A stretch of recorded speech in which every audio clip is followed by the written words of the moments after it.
আসসালামু আলাইকুম এভরিওয়ান। আজকে আমি বড় সাইজের একটা আয়নাতে ডেকোরেশন করব। আর এই আয়নাটা মূলত নিজের জন্যই ছিল। প্রায় 2 বছর আগে এই আয়নাটা আমি আমার ছোট ভাইকে খুব প্যারা দিয়ে বানিয়েছিলাম। এই আয়নাটার জন্য ওরে 1 মাস জ্বালাইছি। আর আমি এই আয়নাটা 2 বছর ফেলে রাখছি। তো চলেন ডেকোরেশনটা শুরু করে ফেলি। তো আয়নাটা ডেকোরেশনের আগের দিন রাতে আয়নাটাতে 2 থেকে 3 লেয়ার জেসো অ্যাপ্লাই করে রাখছিলাম। আর পরের দিন যখন আয়নার জেসোটা শুকিয়ে গেছে তখন পেন্সিল দিয়ে ডিজাইনটার স্কেচ বসিয়ে নিচ্ছি। ওই দিন একটু বেশি ব্যস্ত থাকায় আমি ডে লাইটে এই আয়নাটার ভিডিওটা করতে পারিনি, যার কারণে রাতে নিজের ঘরে বসে তারপর কাজটা করতে হয়েছিল। পুরোটা স্কেচিংয়ের ভিডিও দেখাইতে গেলে অনেক বেশি সময় লাগতো, তাই আমি ভিডিওটা একটু ফাস্ট মোশন করে দিছি। আর এটা ছিল হচ্ছে পুরোটা স্কেচিং। ভিডিও করার পর যখন দেখছি তখন বুঝলাম ভালো করে ফোকাস হয় নাই, আর অতিরিক্ত লাইটিংয়ের কারণে ডিজাইনটা ভালোভাবে বোঝাও যাচ্ছিল না। তাও যতটুকু সম্ভব হয় আপনারা একটু বুঝে নিয়েন প্লিজ। আর আয়নাটা আমি মূলত হলুদ কালারের উপর ডেকোরেশন করব। আর এখানে কাঁচা হলুদ আর পিওর হলুদ কালার যেটা আছে, এই দুইটার মধ্যে কোন কালারটা আমি ইউজ করব তা নিয়ে কনফিউশনে ছিলাম।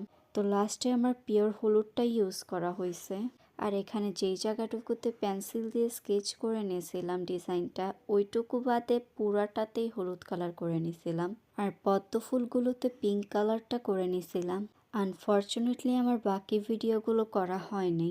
পদ্ম ফুলের শেকড়গুলোতে আমি সবুজ কালার করে নিয়েছিলাম। পেস্ট কালার দিয়ে পদ্ম ফুলের পাতা, আর লাল কালার দিয়ে পদ্ম ফুলগুলোর বর্ডার, আর পাতাগুলোর বর্ডারে গোল্ডেন শিমারি টাইপের একটা কালার ছিল। আর পরের দিন সকালে আমি আয়নাটাতে জেসো অ্যাপ্লাই করব। আরেকটা কথা তো বলাই হয় নাই, আয়নাটার ডেকোরেশনটা আরো গর্জিয়াস করার জন্য আমি এখানে কিছু স্টোন ওয়ার্ক করছিলাম। আর লিপ বান আর্টের জন্য যেই সকল মিররগুলো ইউজ করা হয় সেই মিররগুলোও দিছিলাম। আর এখানে আমি মন্টমার্টের এই অ্যাক্রিলিক ভার্নিশটা ইউজ করতেছি। ও আরেকটা কথা, আয়নাটা কিন্তু পিভিসি বোর্ডের উপর করা। পিভিসি বোর্ডটার সাইজ মূলত 13 থেকে 14 ইঞ্চি ছিল, আর আয়নাটা ছিল 10 ইঞ্চি। আর আয়নার পাশে আমি একটু গ্লো স্টিক দিয়ে গোল গোল পুঁতিগুলোও অ্যাড করে দিছি।